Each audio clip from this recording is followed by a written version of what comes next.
Yo fui secuestrada de mi hogar y llevada a un lugar desconocido, con la vista vendada, donde fui torturada y vejada brutalmente.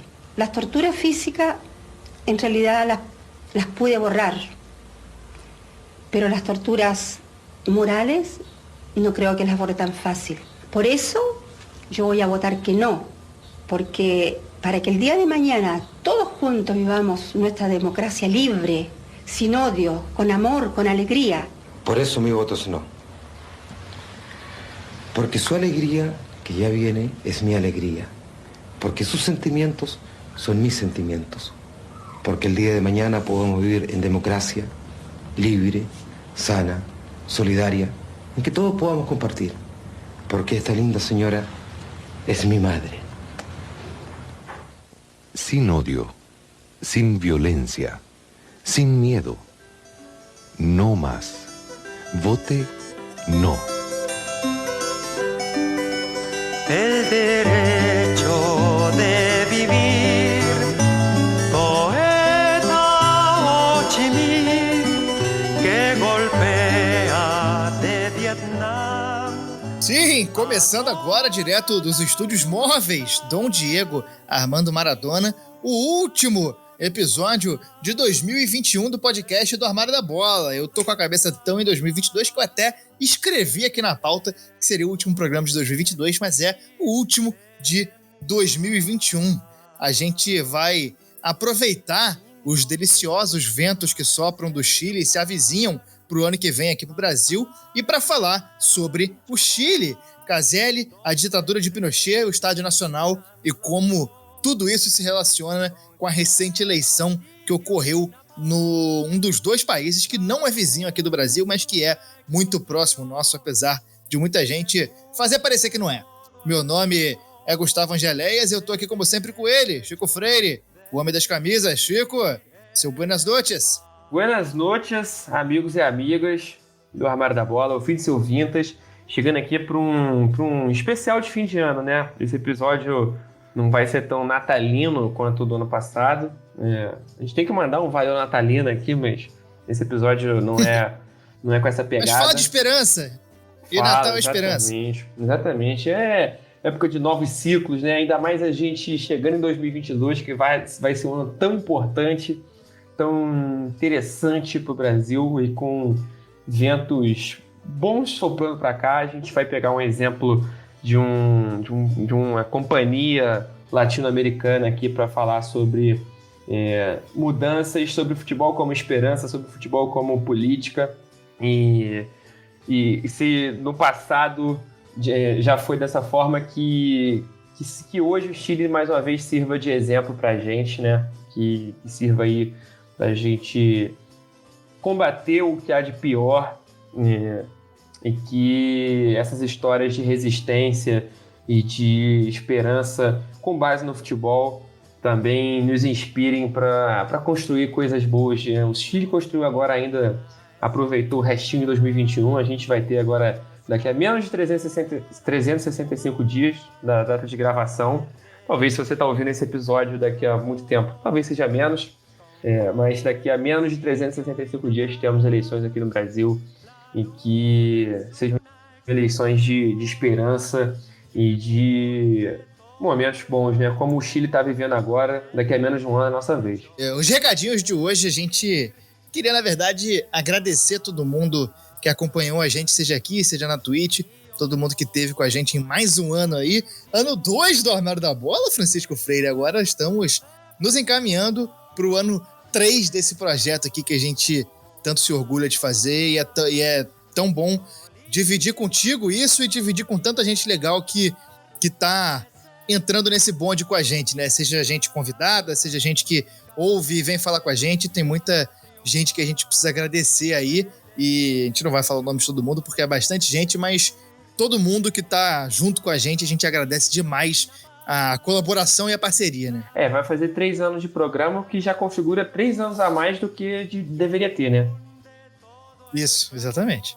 Não, vai aproveitar esse momento também para agradecer todo mundo que colabora com a gente, seja com participação aqui opinando, seja nas redes sociais, seguindo e falando bobajada com a gente. Agradecer o Tércio, nosso estagiário, né, também, importante aí, nossa aquisição de mais recente aí para nossa... De meio de temporada, né? A janela ali, né? A gente pagou um salário astronômico para ele. E... Não, mas agradecer quem constrói dessa forma mais direta, mas também quem constrói participando, opinando, marcando a gente em bobajada, comentando, escutando, cara. Todo mundo que escuta. E você que está escutando pela primeira vez hoje também, você já está nesse agradecimento, com certeza, porque você está nos ajudando a construir um futuro aqui para o Armário da Bola. Muito obrigado a todo mundo que está aí nesse momento. Agora a gente vai tirar umas merecidas férias. Esse final de ano não foi mole, a gente...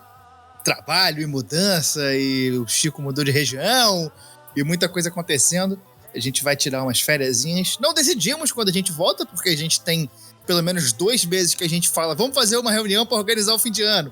E não fez, e o fim de ano chegou. Mas a gente vai discutir isso internamente e decidiremos a data adequada para a volta. E vamos à vinheta.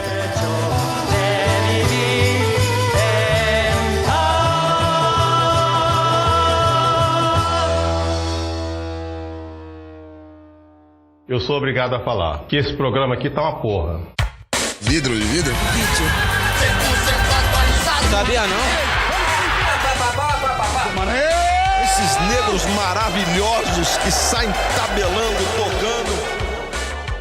Pra gente falar desse fato, né, dessa história do Caselli e todo esse momento, a gente tem que falar um pouco sobre a ditadura no Chile, né, a ditadura do Pinochet. A gente vai fazer o nosso contexto histórico dando uma explicada mais ou menos muito básica, a gente não vai se aprofundar em nada, mas vamos falar sobre esse período porque a história do Caselli está intimamente ligada à história da ditadura no Chile e à história da repressão e de como essa ditadura acabou prejudicando a vida de muita gente no Chile, né? Ela começa com a deposição do Allende, que o Salvador Allende, presidente socialista eleito na década de 70, sofreu muita pressão desde o início pelo fato de ser socialista. Como todos os socialistas na América Latina, a Guerra Fria estava pegando fogo, os Estados Unidos interviam à torta e à direita por aqui. Anos antes o comunismo tinha até passado... a torta e à direita. E anos antes o comunismo tinha passado até por períodos na ilegalidade. E a eleição do Allende quase não se concretizou, porque a margem de votos tinha sido muito pequena e, na época, caso não tivesse um vencedor claro, o Congresso decidiria quem era o presidente, e algumas correntes da política chilena defendiam que isso devia acontecer. Ele acaba assumindo depois da atuação de um cara chamado René Schneider, um general. Daqui a pouco a gente vai falar melhor sobre ele. Não custa lembrar que nessa época, né, por interferência estadunidense, bastava você ser minimamente de esquerda para você ser considerado socialista, né? Tinha caras que efetivamente eram socialistas, no caso do Allende é um cara que era realmente mais à esquerda, mas nessa época, o cara que chegava ali falando que ia dar um prato de comida pro outro já era um socialista, comunista, comedor de criancinha, tem que dar um golpe nesse cara. Qualquer coisa aí nessa época já talvez um pouco como é hoje, né? Parecido como é hoje, que se você falar que, olha, galera, talvez nem todo mundo deva passar fome. O cara é comunista. Não, mas na época era mais acentuado ainda, né? Não sei. Tá, discussão para outro momento. E essa pressão, que já era forte desde antes do governo, ela aumentou depois que o Allende decidiu nacionalizar as reservas de cobre. O Chile tem essa característica muito forte da mineração de cobre. Várias cidades do país são construídas em torno disso, né? Empresas e acaba que a sociedade em volta vai se criando em volta dessa atividade. Não é à toa que a gente tem vários times aí com o nome de Cobre.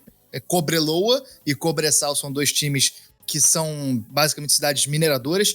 Isso desagradou muito o empresariado, que passou a criticar de maneira ainda mais pesada o governo, e nesse processo acabou ficando marcado o lockout das empresas de transporte, que gerou uma crise de desabastecimento no Chile e uma sensação de descontrole durante o governo do Allende. Nesse ínterim, acaba entrando uma outra figura fundamental nesse processo, que é o Pinochet. Lá atrás, que eu falei que quem garantiu a posse do Allende foi o René Schneider, o general René Schneider, que era o general-chefe, comandante em chefe das Forças Armadas. Ele funciona ali naquele período como uma espécie de marechal Lott, né? A gente tem aqui no Brasil essa figura do comandante do exército que garante uma espécie de legalidade ali. No Chile, quem representa esse papel é o René Schneider. A gente, é negócio de escola, né? A gente sabe que, desde que a gente estudou isso lá atrás, tem muitos fatores muito parecidos entre as ditaduras de cada país aqui na América do Sul. Óbvio que cada um tem suas particularidades, nenhum processo é igual ao outro, mas a gente vê muitas semelhanças e no caso do Chile a gente tem várias outras. Eu ia fazer esse comentário depois, assim, de puxar a sua orelha. Você falou assim, não vamos entrar tanto nos detalhes. Porra, tu tá fazendo até conexão aqui no Brasil, pô, tá sendo uma aula maravilhosa isso aqui. Como é que não tá fazendo... Porra, tá dando contexto aqui, porra. Estudei. Fiz dever de casa. Recesso de Natal permitiu isso. Coisa linda. E aí o René Schneider foi assassinado numa operação que teve apoio da CIA dos Estados Unidos, e quem assumiria o cargo no lugar dele seria um tal de Augusto Pinochet, que comandaria o golpe contra o Allende. E quem escolheu o Pinochet como sucessor do Schneider foi o próprio Allende, o cara que seria o sucessor natural, que eu não anotei o nome. Ele estava sofrendo muitas pressões internas do exército e acabou não sendo o escolhido. 11 de setembro de 73, a gente tem um golpe que foi comandado pelo Pinochet. A gente teve bombardeios contra o Palácio de la Moneda.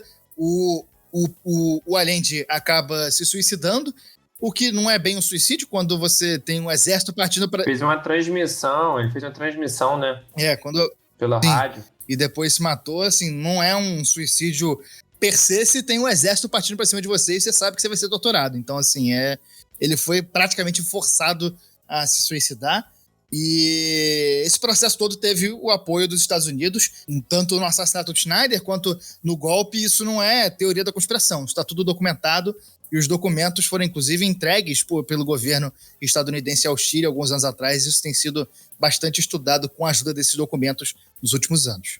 Isso não foi uma coisa concentrada só no Chile, né? Isso aí foi uma questão que era ali os Estados Unidos trabalhando a esfera de influência, né? Que enquanto a União Soviética tinha ali países do meio asiático ali, da África, do Oriente, como do Oriente Médio ali, né, também até do leste europeu, como esfera de influência, né, e se via, né, que os países mais próximos eram mais alinhados ao modelo soviético. Os Estados Unidos queria manter uma coisa mais ou menos parecida na América Latina, né, então qualquer coisa que, como eu estava dizendo, qualquer mínima inclinação à esquerda, ao bem-estar social que fosse, não que fosse algo mega esquerdista ou comunista, já incomodava, né? Já abriu os olhos da CIA, que ia lá depor o presidente e botar alguém que fosse ser um cachorrinho, né?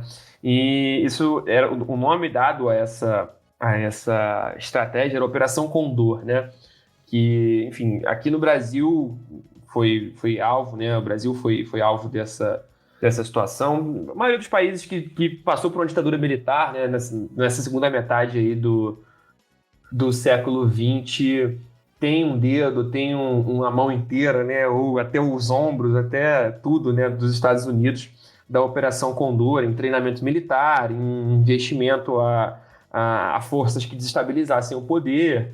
E como o Gustavo falou, isso tudo documentado, né? Eu queria aproveitar esse momento, inclusive, para fazer uma recomendação fantástica, que a gente já entrando mais pro lado do futebol, né? Que é o escopo que a gente vai analisar aqui, vai comentar aqui no programa. Tem uma série de 4 episódios, são 4 documentários, mais ou menos 40 minutos cada um, escrito, dirigido, produzido pelo Lúcio de Castro, que é um dos maiores jornalistas investigativos e esportivos aqui da história do Brasil, né? Que chama-se Memórias do Chumbo, o futebol nos tempos do Condor. São 4 episódios, cada um trata de um país e da relação do futebol com a ditadura militar naquele país, né? Fosse como forma de propaganda, como foi mais aqui no Brasil, seja como resistência também muito, né? Como que ia se misturando essas coisas de do esporte, o espaço do futebol, né? Os jogadores, as torcidas, como que isso estava ali num contexto de resistência contra a ditadura, né? Um contexto de repressão, um contexto de perseguição política. É fantástico, é fantástico. Todos os episódios são fantásticos. Tem tudo de graça no YouTube, vale muito. Você que está escutando, anota aí. Memórias do Chumbo, Futebol nos Tempos do Condor, do Lúcio de Castro. E serviu de base aqui pra gente fazer esse programa. Aproveitando já a recomendação, também serviu de base aqui pro programa o episódio sobre o Chile do podcast Fronteiras Invisíveis sobre o Futebol, que é do Matias, que já participou aqui com a gente, e lá do Felipe, lá do Xadrez Verbal. Episódio muito bom, muito completinho sobre a história do Chile.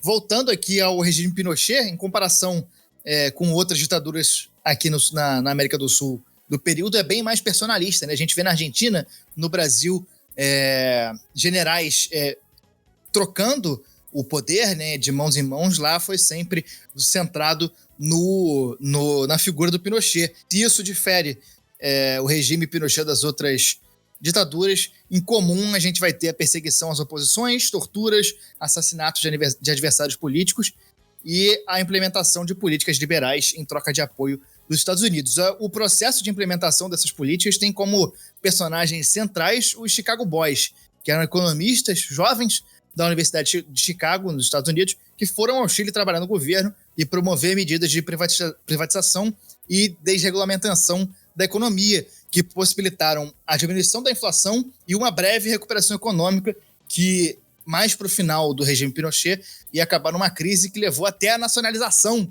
de alguns bancos. O Chile talvez tenha sido o país que mais abraçou e representou essas ideias neoliberais, né? Essa coisa do Chicago Boys virou até uma coisa propagandeada. E quem que estava lá no meio deles? Quem que estava lá mamando o ditador e acabando com a aposentadoria de pobre? Quem que estava lá? O excelentíssimo atual ministro do Brasil da Economia, né? O vagabundo do Paulo Guedes. Tava lá, Paulo Guedes, fazendo merda lá e vai fazer merda quase 40 anos depois. Os números oficiais dão conta de que nos 16 anos do período Pinochet foram pelo menos 3 mil mortos, 30 mil torturados, 30 mil refugiados e pelo menos 200 mil pessoas que foram afetadas de maneira extrema, seja pela tortura, prisão, sequestro de bebês e outras atrocidades do tipo. Muita gente hoje em dia aqui no Brasil, dessa nova direita, adora exaltar o governo do Pinochet, mas é sempre bom a gente lembrar que, para além do absurdo de ser uma ditadura, para além do absurdo de ter tortura e prisão de adversários políticos que não fizeram nada, foi um governo extremamente corrupto que se envolveu em crimes até como tráfico de drogas. No final, o Pinochet, quando saiu da presidência, ele ganha o cargo de senador vitalício e volta para o comando das Forças Armadas. Ele só vai morrer em 2006, e a mulher dele, que foi a esposa dele, que foi muito importante, e uma parceira importante nesse processo desde lá de trás, só foi morrer agora, em 2021, semana passada. O governo um governo autoritário, militar, ditatorial, né? Fica essa história, porque na época não tinha, se conta essa mentira, né, para passar um pano, dizendo que não tinha corrupção. É óbvio que tinha, níveis muito maiores, só que você não tinha imprensa livre para cobrir, você não tinha liberdade para você denunciar, porque estava tudo amarrado, né? Durante o período Pinochet, a gente vai ter um plebiscito e um referendo que são muito importantes a gente destacar e que vão ser peça fundamental aqui do nosso programa, né? A gente está falando tudo isso porque a gente precisa estabelecer o governo Pinochet antes de entrar na nossa história. Em 1981, o governo promove um referendo para aprovar a Constituição do regime, que é aprovada com 67% dos votos, mas com muitas críticas por eventuais irregularidades. E queriam também aprovar a renovação do mandato de mais 8 anos para o filho da puta do Pinochet. O governo ganha e o mandato dele é renovado e a Constituição é restabelecida para essa que só vai ser substituída agora. A Constituição do Chile está sendo produzida por uma Assembleia Constituinte, que a gente vai falar disso mais tarde. 7 anos depois, em 88, fizeram um plebiscito para consultar sobre uma nova renovação do governo Pinochet por mais 8 anos, e o não vence, com 55% dos votos. Vitória essa, apesar das irregularidades apontadas pela oposição. A Constituição do Chile, em 1981, ela iria deixar diversos entulhos neoliberais na vida dos chilenos pelos 30 anos seguintes. Essas medidas neoliberais, e que acabam sempre prejudicando as classes médias e baixas, elas acabam gerando o chamado Estallido Social de 2019, que foi aquela série de protestos que começou com o aumento da passagem de metrô em horários de pico em Santiago, e acabou que esses protestos cresceram, viraram questões multitudinárias e trouxe o país inteiro para pedir por melhores condições de vida em geral e principalmente para derrubar a Constituição do Pinochet. E eles conseguiram. Uma coisa importante da gente falar é que isso aí teve uma influência direta no futebol, né? Que ia ter a final da Libertadores lá e por causa do clima de protesto e de comoção social que tomou conta do Chile, a final acabou sendo em Lima, né? Flamengo e River Plate seria em Santiago. Acabou que muita gente tinha comprado passagem para Santiago, tiveram que trocar em cima da hora, né? Muita gente ia para Santiago com escala em Lima, e se deu bem, mas teve gente que teve que trocar, foi uma loucura. Fizeram um referendo que aprovou a elaboração de uma nova Constituição para substituir a implementada pelo Pinochet.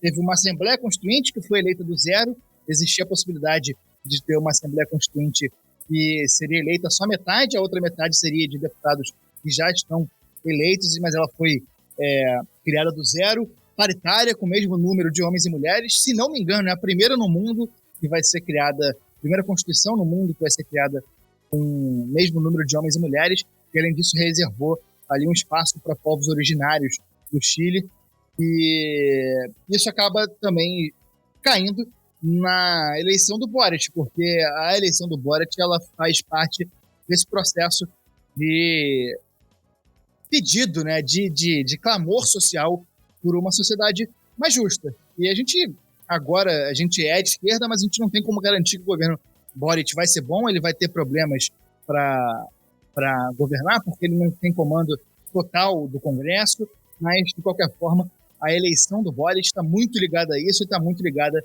a todo esse processo que a gente vem falando desde lá de trás. E a gente chega no nosso tema em si, que agora que a gente já estabeleceu como foi a ditadura, os pontos principais, a gente tem que falar do futebol no tempo do Condor, né? Para usar o nome do documentário aí, a gente tem que falar do futebol que foi muito tocado pela ditadura, e um símbolo disso, até hoje, é o Estádio Nacional, né?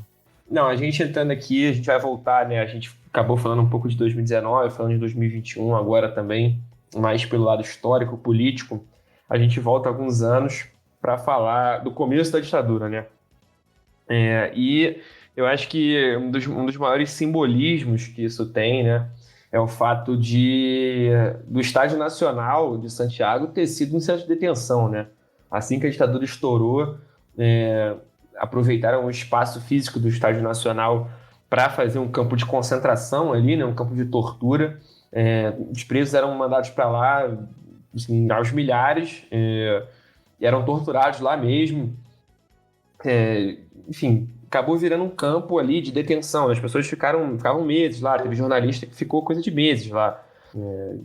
Enfim, e até hoje em dia isso virou um monumento lá, né? O Estádio Nacional de Santiago tem um cercado, tem um espaço atrás de um dos gols que é sempre cercado e sempre está vazio, né?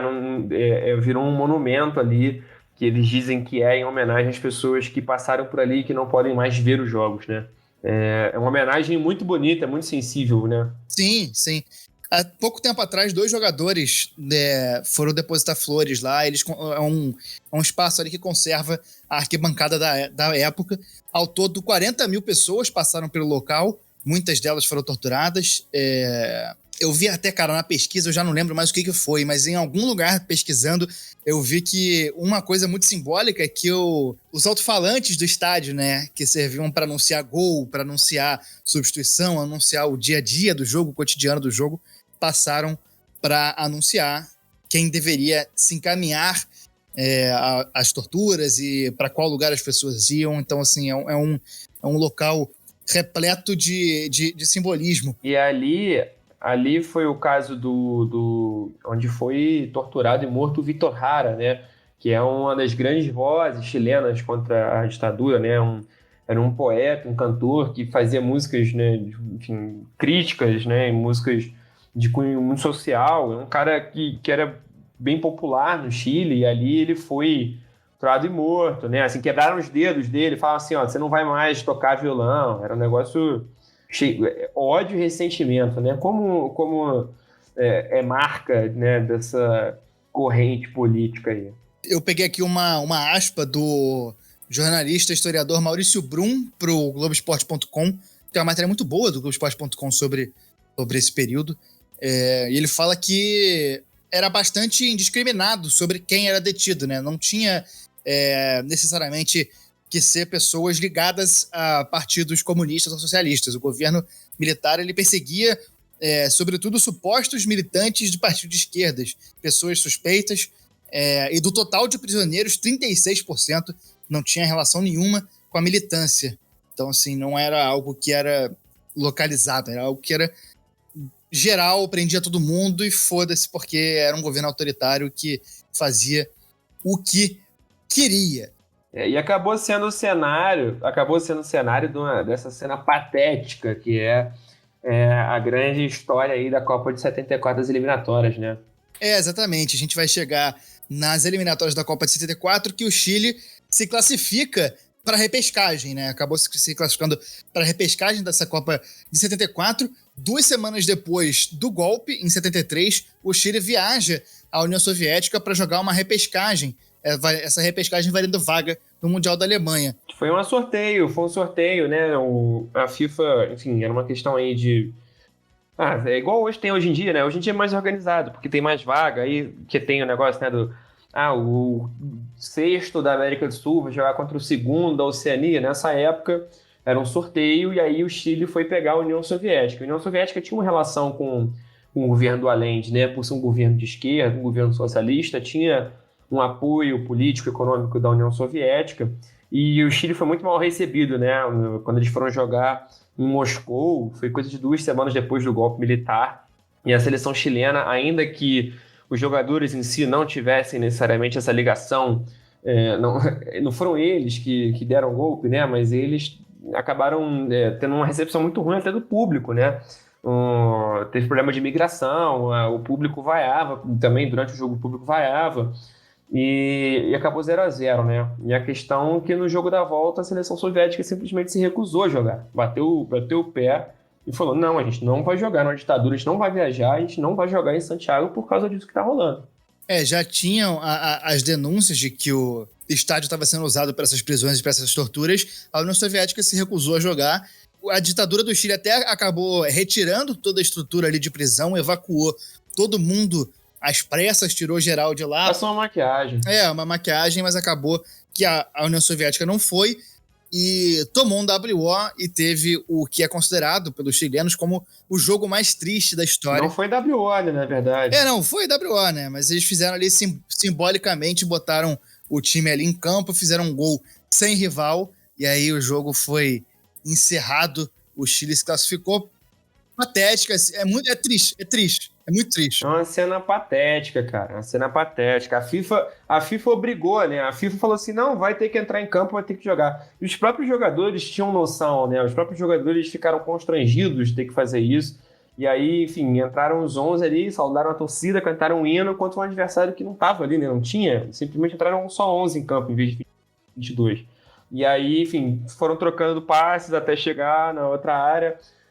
Até foi o Caselli, que é o jogador que a gente vai falar bastante daqui a pouco, que deu o passe, e o capitão, cujo nome me escapa nesse momento, fez o gol, e acabou virando um negócio assim, os próprios jogadores meio constrangidos, a torcida na arquibancada sem saber muito bem como reagir, né? Porque, enfim, a sensibilidade da FIFA, né? Sempre uma instituição aí ilibada, né? Enfim, uma cena patética, triste, bizarra, surreal mesmo. Parece um negócio que parece de sacanagem, né? Aí a gente chega finalmente no nosso tema propriamente dito, que é o homem que dá nome a esse programa, que é o Carlos Caselli, né? Um cara muito significativo e simbólico dentro do futebol, na resistência à ditadura Pinochet e na derrocada da ditadura Pinochet. A gente vai chegar lá mais pra frente, mas antes disso tem que falar de bola, porque o cara era bom, não era qualquer um. Não, ele era baixinho, né? Canhota, afiado, um jogador ofensivo aí, atacante, meio campo, cara muito bom de bola. Baita bigode. Não, isso aí merecia um programa inteiro só pra tocar nesse assunto, só pra citar a escolha estética facial do homem, né? Isso é uma senhora bigoda, esse bigode por si já jogava, né? Ele era conhecido como El Rei del Metro Quadrado, né? Ele era um cara que fazia muito com pouco espaço ali. Ele chegou a ser artilheiro, baita no apelido. Ele chegou a ter um apelido também que era El Gerente, o gerente, né? Que ele dizia que quando ele jogou na Espanha, ele falava que tinha jogadores que tinham perfis diferentes. Eu não vou lembrar a citação certinha dele aqui, mas que ele dizia que ele era um cara que nem sempre ele fazia, né? Nem sempre ele era o cara que aparecia para fazer, mas ele era o cara que estava ali organizando, gerenciando, ele era o gerente. A torcida gostou e começou a chamar ele de gerente. E ele foi artilheiro da Libertadores em 73, né? O Colo-Colo, onde ele jogava, foi vice para o Independiente. O que ser vice para o Independiente é um padrão, né? Nessa época. Não, até hoje, assim, Independiente é um clube que nunca perdeu uma final, é um clube que, se perder para o Independiente numa final, é apenas 2 mais 2 é igual a 4. Chegou a fazer 9 gols nessa Libertadores de 73. Mas hoje em dia é raro a gente ver um clube chileno ter um desempenho tão bom assim, né? O Colo-Colo chegando a ser vice-campeão. E ele foi jogar na Espanha, jogou no Levante, jogou no Espanhol. E aí chegou até a ter uma negociação muito forte ali com o Barcelona. O Barcelona queria levar ele, só que o Espanhol não quis liberar porque era o grande rival da cidade, né? A rivalidade não era tão dispar? Não era tão desequilibrada economicamente, financeiramente, e o Espanhol quis segurar ele. Ele chegou a jogar ainda nos Estados Unidos. Enquanto ele estava jogando no Espanhol, ele chegou a defender a seleção da Catalunha, né? Junto com o Cruyff, jogando naquela seleção extraoficial da Catalunha. E tem uma efeméride aí que é curiosa e acabou sendo meio triste, né? Porque o primeiro cartão vermelho da história das Copas do Mundo, em 74, né? O cartão vermelho não existia antes, foi a primeira Copa do Mundo que teve o cartão vermelho e ele foi a vítima do primeiro cartão vermelho. E seria engraçado a gente contar aqui e tal, mas isso acabou servindo para a ditadura difamar ele, né? Acabou servindo contra ele, né? Foi uma coisa que foi usada de uma forma ruim. E acabou que isso aconteceu porque a ditadura já estava de olho nele. Ele era um cara conhecido por ter ideias mais à esquerda, ele era próximo do Allende, e antes da viagem da seleção chilena para a Copa de 74, o Pinochet quis usar a popularidade da seleção em seu favor e chamou o elenco, para uma reunião no Palácio de la Moneda. O Caselli se recusou a cumprimentar o Pinochet, e aí isso enfureceu o regime. Em retaliação, a mãe do Caselli foi presa e torturada enquanto ele estava na Alemanha para a disputa da Copa. Ela acabou sobrevivendo, ainda bem, e isso vai voltar lá na frente, mas a gente tem outros caras para falar antes da gente ir lá para frente no tempo, né? Até tem uma aspa bem legal dele sobre essa situação aí, né, desse não cumprimento ao Pinochet, que é um ato que pode parecer pequeno, mas tem um simbolismo enorme, né? Ele não se curvar diante do todo-poderoso, suposto todo-poderoso, né? E no documentário do Lúcio de Castro, que a gente citou agora há pouco, ele explica, ele fala um pouco sobre isso, né? E a aspa dele é o seguinte, ele diz que, de repente, a porta se abriu e saiu um senhor de óculos escuros, bigodinho, chapéu e capa. Eu tinha acabado de ver o filme de Anne Frank e tinha lido o livro. E era como se fosse Hitler aparecendo naquele momento. Duro, forte, triste, tenso. Não sei se transpirava mais no campo jogando nesse momento quando lhe neguei a mão. E eu lhe neguei a mão como se dissesse, como se o fizesse entender que não gostava de violência, nem ditadura, nem guerra, queria viver em paz. Ele fez consciente, né? Não foi, e ele sempre disse que era uma situação que ele fez mesmo para bater de frente, né? Não foi uma situação ali que ele evitou dizer, não, ele virou e falou, cara, não vou cumprimentar esse cara porque eu tô contra tudo que ele representa, né? É gigantesco isso que o Caselli fez, é de um simbolismo enorme e impressionante, né? E ele sofreu retaliação, ele teve dificuldade para continuar jogando no Chile, ele sofreu perseguição, ele foi perseguido pela polícia. Essa história apelaram para a mãe dele, cara. Isso Pô, isso é feio. Isso é de uma crueldade, isso é de uma maldade, isso é de uma perversidade. É difícil até de falar, né, cara? É difícil de definir. É uma maldade inerente a essas ditaduras, né? Só esse tipo de gente podre é capaz de fazer algo desse tipo. E tinha outros exemplos, né, na seleção, não era só o Caselli. Sim. Tinha o Leonardo Vélez, né? Ele era um dos principais jogadores do Colo-Colo nessa época e ele acabava aproveitando da imunidade de ser um craque para criticar a ditadura, né? Ele sabia que não podia ser preso, senão o time mais popular do país entrava com 10 em campo e ele se aproveitava disso, né? Até no mesmo documentário ele aparece, o Vélez, ele fala isso. Ele fala assim, vai fazer o quê? O Colo-Colo vai entrar com 10. Se você me prender, o Colo-Colo vai entrar com 10. Você acha que vai ser legal? Que isso aí vai ser uma situação que vai pegar bem? Não vai, né? E aí ele até conta de uma partida que ele estava no túnel já para entrar em campo e ele reconheceu um policial. Eu não sei se é um cara que tinha detido ele, era um cara que ele conhecia, sabendo como ser uns agentes torturadores da ditadura. O cara estava trabalhando ali no jogo. Ele reconheceu o filho da puta e de entrada no campo. Ele falou assim, é agora. Ele pegou e começou a cobrir o cara de xingamento. Falar da mãe pra baixo, falar de filho da puta pra baixo, porra, ele até cita no documentário, ele descambou a xingar, cobriu, lambeu de xingamento, maluco. E vai fazer o quê? Vai me prender aqui agora? Na beira do campo? Não. Vai impedir o camisa 10 de entrar, vai sim. Pois é. E aí ele se aproveitava, ele entendeu que ele tinha essa posição de destaque, esse salvo-conduto, e ele usava dessa situação para criticar, para ser contra, para se posicionar contra o Pinochet, né? Porque é uma consciência da situação muito interessante também, né? Um cara que se aproveita dessa popularidade do futebol para uma causa muito, muito potente, né? Uma causa muito importante, que era difícil, né, cara? Você num momento que ninguém tem voz, cara. Qualquer tipo de voz ali era violentamente suprimido.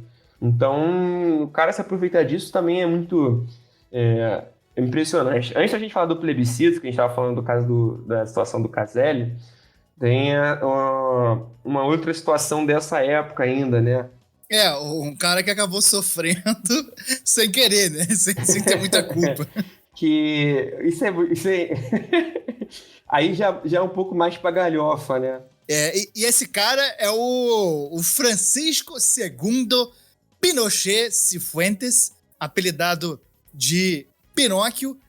O Francisco aí, seu xará, era xará também do Augusto Pinochet, né? Então a torcida acabava se aproveitando dessa coincidência sobrenomial para xingar o Pinochet. E, obviamente, os xingamentos não eram direcionados aos jogadores, sim ao ditador, né? Não, e aí os caras, as torcidas aproveitavam disso, né? Dessa situação incomum aí. Ele não tinha parentesco nenhum, né? Ele só tinha o mesmo nome, por acaso ali, não tinha nada a ver com o cara, nenhuma afinidade, nenhuma ligação, nada. Só que as torcidas iam pro estádio e o pessoal falava que ele era bom de bola, falava que ele era um cara que não era horroroso, não, era um cara esforçado ali. Mas as torcidas iam pro estádio só pra xingar. O cara perdeu o primeiro passe, que era o estádio todo, falando, fora Pinochet, o caralho, quem vai comandar é o Oswaldo pelo telefone, Pinochet, o caralho, não sei o quê, fora Pinochet, a torcida, fora Pinochet e os outros também. O pessoal aproveitava para falar, porque o Pinochet tinha uma junta ali na época do jogador Pinochet. O Pinochet ditador era o cabeça de uma junta. E aí o pessoal ia pro estádio para gritar, fora Pinochet e os outros também. E aí o policial vinha ali e falava, porra, que porra é essa? Aí o cara falou, não, o cara errou um passe, tá maluco? Esse cara é um merda, não sei o quê. Tô reclamando aqui do meu time, que não tá jogando nada, não sei o quê. Já mostra essa parte um pouco mais malemolente e galhofa do futebol, né? Servindo como o deboche ali inerente também ao futebol, como resistência e como momento de catarse, né? O Francisco Pinochet jogou pelo Deportes Concepción, pelo Huachipato e chegou a ter 10 jogos pela seleção chilena. A gente passou pelos jogadores, passou pela ditadura inteira, agora a gente chega no principal momento do Caselli, né? A importância dele se dá não só pelo que ele fez lá atrás, no começo da ditadura, de criticar o Pinochet, de não cumprimentar ele vai ser muito importante também no plebiscito de 1988, né? Acabou que, pressionado pelo mau desempenho econômico, né? O Chile acabou entrando numa crise gigantesca, até bastante parecido com o Brasil, né? Muita gente que defende a ditadura aqui do Brasil defende com o argumento de que houve um milagre econômico e que ajudaram a melhorar a economia, mas ninguém fala depois da crise gigantesca em que o governo meteu o país. E lá no Chile aconteceu a mesma coisa. No começo do governo, crescimento muito grande, diminuição da inflação, mas as medidas neoliberais acabaram batendo na bunda e por causa dessa pressão o governo botou para jogo um plebiscito para decidir sobre a permanência do Pinochet no cargo. Seria votado o sim ou não e houve campanhas muito fortes, tanto do governo pelo sim, quanto da oposição pelo não. Eu até li um livro tem pouco tempo, cara. Ele fala sobre as dificuldades que se tinha do não, né? Você tinha um povo que estava num momento de desânimo, né? De muita crise econômica e de parecia que não tinha saída, né? Já estava há muito tempo na questão da ditadura. Você tinha que fazer uma campanha negativa, né? Você tem que fazer uma campanha para o não. É difícil você bolar um slogan de coisas positivas para falar não, né? E era uma coalizão enorme de partidos. Eram, desde o Partido Verde ao Partido Socialista, ao Partido Centrão, não sei o quê. Eram dezenas, mais de 10 partidos ali que estavam na coalizão pelo não, né? Interesses muito diferentes. Só que assim, tem o primeiro interesse, que é derrubar a ditadura, e depois a gente vê o que a gente vai fazer aqui dentro do campo democrático, né? Enfim, e tinha toda essa questão. E aí acabou tendo, assim, claro, a campanha do sim, tendo todo o apoio estatal, a máquina estatal, o dinheiro, todo o apoio de repressão, de tudo, todas essas questões aí, a campanha era desigual. Só que, teoricamente, tinha o mesmo tempo. E o Pinochet, ele fez esse plebiscito por uma pressão internacional, uma pressão econômica, mas com a certeza de que o sim ia levar de lavada. E fez questão de dificultar a campanha do não. E aí tem esse momento que é um comercial, é maravilhoso, né, cara? Assim, é maravilhoso, não a história, né? É triste, mas é um comercial, é uma história forte, potente, né? Uma história inspiradora, em que se usa a imagem do Caselli como um cara que não tem medo de se posicionar, né? Uma atitude histórica. E se ele já tinha, muitos anos antes, né? Quando ele não cumprimentou o Pinochet, foi uma coisa que não foi documentada, que foi contado, mas que não foi documentado em imagem. Depois que ele se aposentou, né, já não era mais jogador nessa época, tinha acabado de se aposentar, ele apareceu em rede nacional se posicionando dessa forma. E ainda mais no formato, não só, né, a mensagem, mas a forma como a mensagem foi feita, mostra o tamanho desse cara, né? Ele foi convidado para participar da campanha do não e ele fez questão que a mãe aparecesse junto com ele. Ele falou, cara, quem sofreu de fato com isso foi minha mãe, então eu quero que ela apareça. Então o comercial começa com a mãe dele falando falando no comercial. Uma senhorinha, né? Uma senhorinha, e em seguida vem o Caselli, que é uma figura forte, né? Um cara completamente reconhecível, uma figura que não dá para se confundir, né? Um cara que, além do que ele já fez em campo, é uma figura bastante relacionável, e ele acaba falando. E dizem que essa propaganda, essa parte que ele aparece com a mãe falando, foi uma das peças publicitárias fundamentais para que o não vencesse. Venceu com 55% dos votos contra 45%, e como a gente falou antes, essa diferença foi apesar das irregularidades. É óbvio que um governo corrupto iria usar de meios corruptos para vencer, e mesmo assim não conseguiu, e a ditadura de Pinochet foi derrotada nas urnas. O Chile conseguiu sair desse regime autoritário, desse regime torturador. Pântano, esse lixo.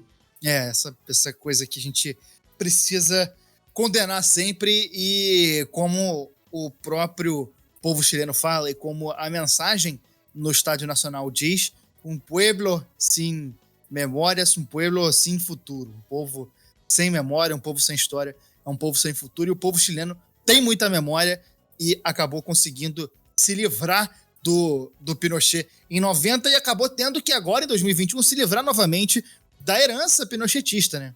Você estava falando aí sobre a figura do Caselli, né? Um cara que, é o único chileno até hoje a ter sido artilheiro da Libertadores, pentacampeão chileno com o Colo-Colo, um dos times mais populares do país, um cara que foi craque da seleção e que né, talvez fora de campo ainda tivesse mais identificação, apesar de todos esses méritos que ele teve dentro de campo. Talvez fora de campo, o fato dele ser um cara acessível, um cara interessado nos interesses do povo, um cara interessado nas necessidades do povo, né, dos trabalhadores, ser um cara consciente disso, seja uma das coisas mais importantes na trajetória dele, né? E finalmente o Chile conseguiu vencer, foi apertado, mas foi um momento importantíssimo aí, né? É uma vitória contra um lixo desse, uma das piores coisas que pode acontecer, né, a um povo, e você tem uma vitória dessa com participação popular, com uma mobilização, é muito simbólico, e o que não significa que, aí, como você estava falando, né, até hoje ainda tinha uma herança disso, a Constituição, até hoje, se livrou do Pinochet, mas ainda estava vivendo sobre as regras que ele impôs, né, mais ou menos ali. E como dizia Bertolt Brecht, quer dizer, não sei se é do Brecht a frase, mas tem essa frase bastante famosa, que é: a cadela do fascismo está sempre no cio.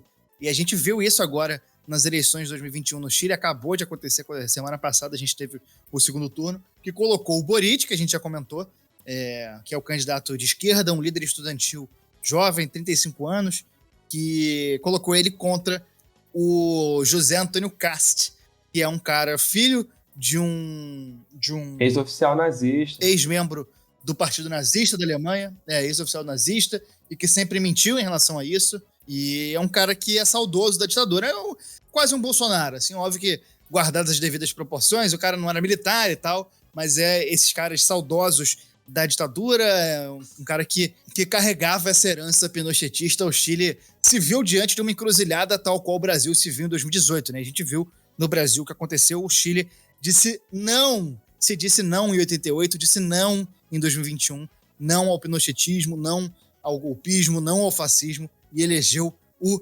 Gabriel Boric para comandar o país nos próximos anos. A gente sabe que só do cara ser de esquerda... O primeiro presidente Swifter da história do planeta Terra. Exatamente. E talvez não, com certeza o primeiro presidente tatuado ou com tatuagens visíveis da América Latina. É importante a gente dizer também. E sobre o cenário político chileno daqui para frente, a gente tem a participação aí da nossa amiga Anita Efraim, que já apareceu aqui 2 vezes para falar de Santos, agora ela vai falar de outro assunto que ela conhece muito, que é política e Chile.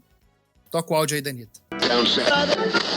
Oi, amigos do Armário da Bola, um prazer estar aqui com vocês. Eu sou Anita Efraim, sou jornalista, morei no Chile nos últimos 2 anos e faço mestrado em comunicação política na Universidade de Chile. Bom, para a gente falar da eleição de Gabriel Boric para a presidência do Chile, a gente precisa voltar um pouco no tempo, bastante, na verdade, até dia 11 de setembro de 1973.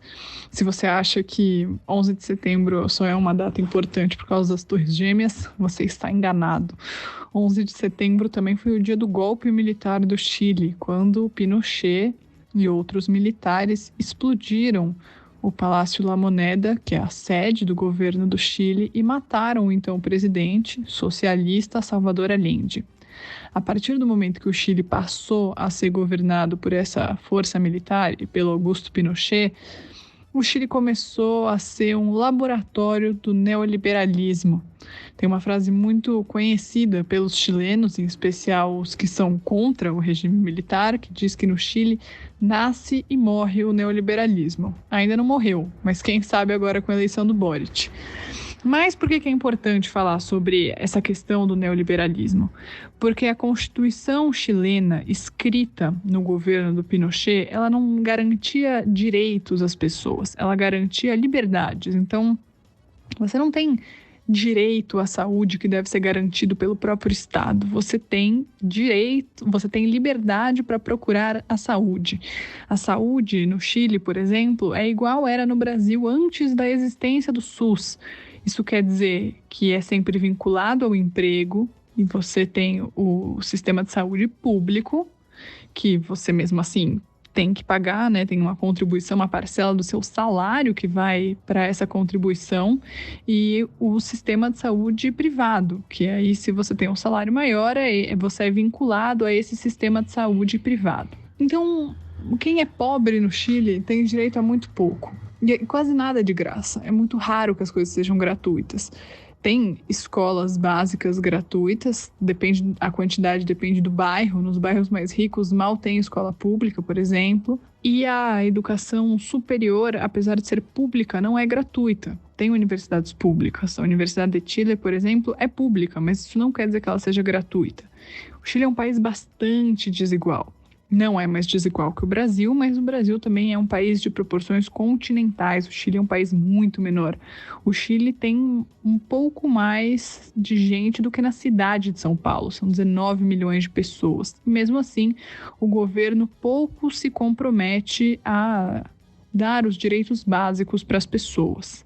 E em 2019, depois de 3 minutos eu cheguei a 2019, com o chamado estallido social.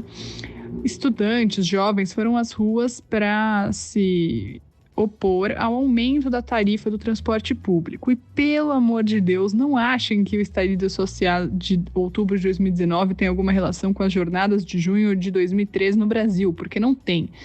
Naquele momento, começou com a passagem, mas eles diziam, não são 30 pesos, são 30 anos, né? O valor que aumentaria eram 30 pesos, mas essa não era a grande reivindicação, eram os 30 anos de falta de direitos garantidos pelo Estado. As pensões, por exemplo, esse regime de capitalização das pensões faz com que as pessoas mais velhas tenham sustento, quase não tenham sustento ao longo de toda a vida. Esse modelo que o Paulo Guedes até queria implementar no Brasil. Então, essa revolta popular que careceu de uma grande liderança foi o estopim das revoltas sociais da população chilena pedindo por mais direitos. Antes, já tinham tido outras grandes manifestações, como a Revolta dos Pinguins, que foi uma manifestação de estudantes, no qual o Gabriel Boric foi um dos líderes, isso em 2011. Mas a grande revolta que realmente mudou os rumos do Chile foi em 2019.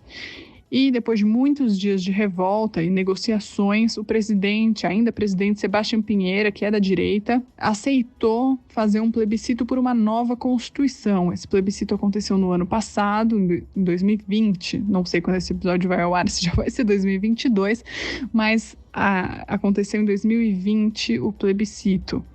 E ganhou o apruebo, né? Então ganhou essa possibilidade de ter uma nova Constituição.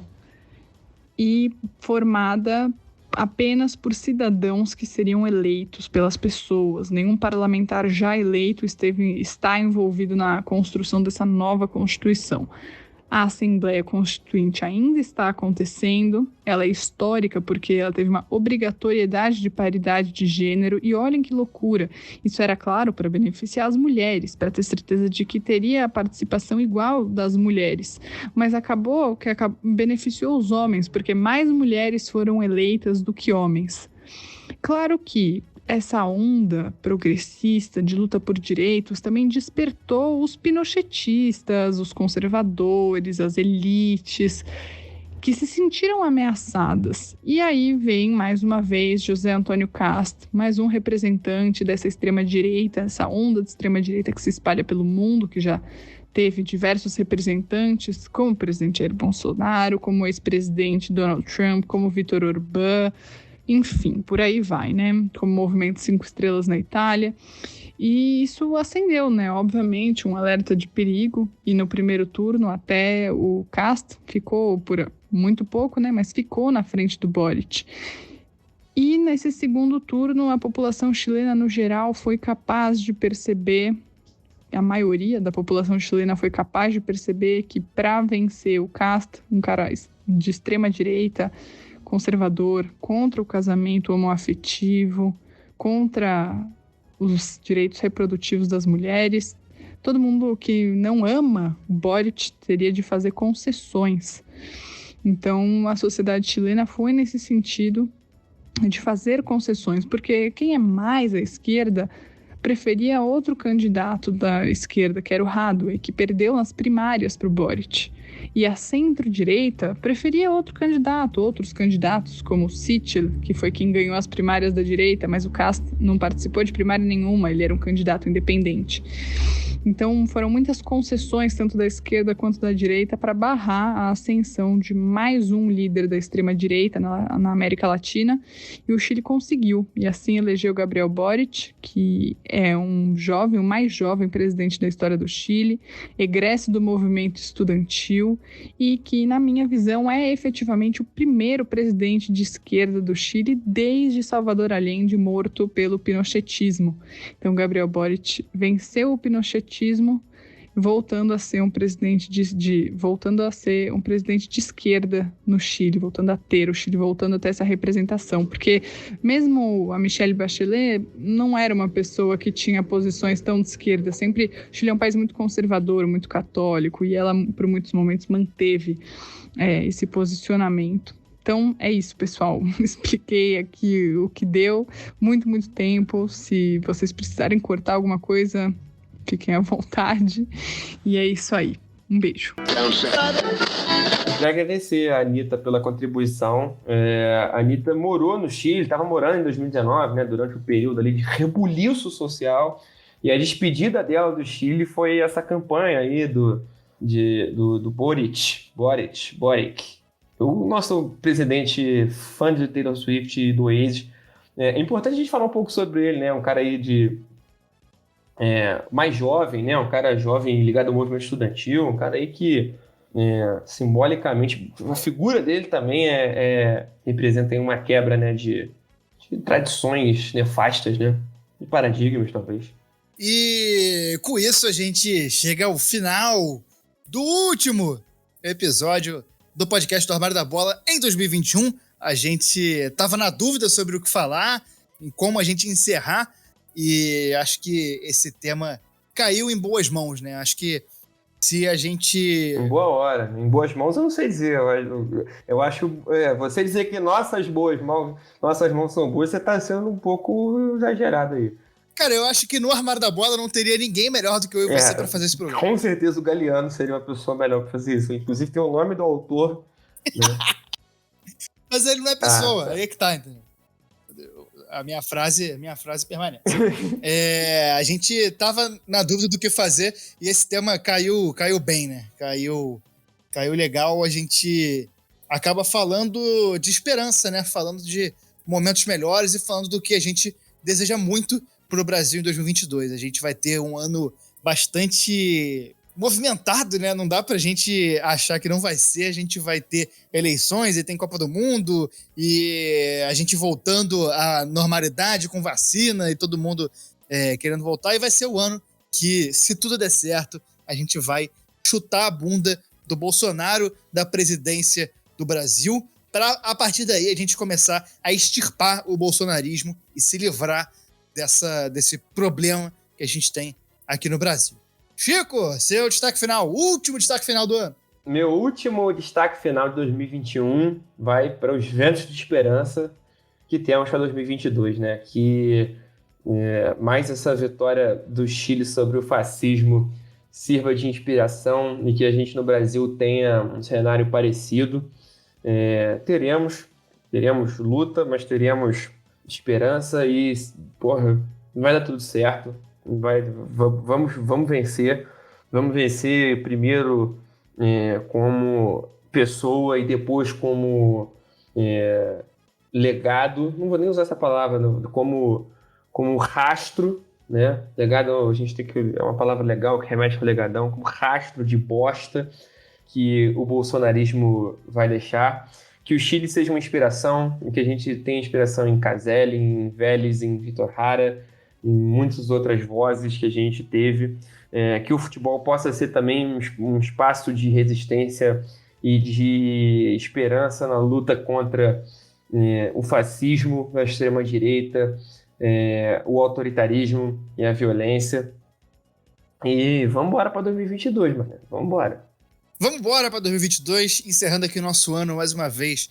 Agradecer muito todo mundo que acompanhou a gente, que ajudou. A gente tem muita gente que a gente conta e, como eu sempre falo, aqui a gente usa o Armário da Bola como uma forma de iniciar a conversa. A gente está começando um papo entre nós dois e a gente continua o papo nas redes, nos apps, nos telegrams da vida, com todo mundo que está com a gente nessa caminhada. A gente está muito, muito feliz de chegar a mais um ano bastante bem acompanhado. Teve gente que mandou pra gente na retrospectiva do Spotify que fomos o podcast mais ouvido, estávamos na lista do pessoal, então foi um ano bastante legal, trabalhamos muito, tivemos o lance da Twitch, teve novidade, a gente fez uma porrada de mudança, eu mudei de emprego, o Chico morou no Ceará, e o Armário da Bola segue, né? A gente vai seguindo com o nosso projeto da forma que dá, porque a gente gosta muito de fazer isso aqui, e a gente gosta muito de ter você do nosso lado. Você mesmo. Esse áudio é só pra você. O resto só pra você. Da nossa audiência não tá escutando. Só você que tá aqui agora com fone de ouvido ou no rádio do carro. O resto do pessoal tá ouvindo bobagem. Já acabou o programa. Você é especial pra gente. Você, obrigado pela sua companhia. Vem cá, dá um abraço. Fala no seu ouvidinho aqui. Fala no seu ouvidinho, muito obrigado. Lembrando, se você quiser ajudar a gente, você pode divulgar a gente nas redes sociais, divulga pros seus amigos, para suas amigas, para sua família, para todo mundo. Segue a gente no Twitter, no TikTok, na Twitch. Ano que vem a gente vai voltar com as lives. Esse final de ano a gente deu uma claudicada nas lives, mas foi complexo. A gente entende que tá tudo bem. É sobre isso e tá tudo bem. A gente se vê. Eu vou encerrar. Você falou uma frase que você não sabe se é do Brecht, mas eu vou usar uma frase que eu sei que é do Ulisses Guimarães, pra gente dizer aqui que nós temos ódio e nojo à ditadura. Ódio e nojo! Valeu, até a próxima. Valeu!